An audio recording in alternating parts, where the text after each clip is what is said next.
There is a change in pattern.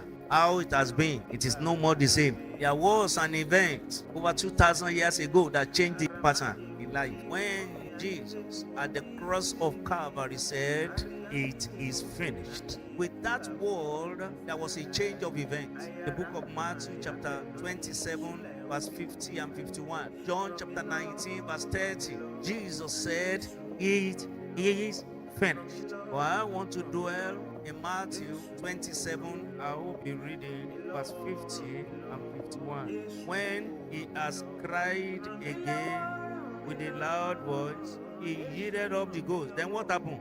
The veil of the temple was rent into two, from the top to the bottom. The veil, that veil that torn, changed the events spiritually. The event changed. We need to understand the old pattern of worship, and what happened on the cross of Calvary just changed the event. In the Old Testament, when you entered into the church, the synagogue is surrounded with the court, C-O-U-R-T. There is an outer court, there is an inner court. And there are things we first of all see as soon as we enter into the synagogue. We call it brazen altar. The second thing you will see is the laver. The third thing you will see is the table of shewbread. The fourth thing you will see is the golden candle. The next thing you will see is the altar of incense. And the last thing you will see in the temple is the Ark of Covenant.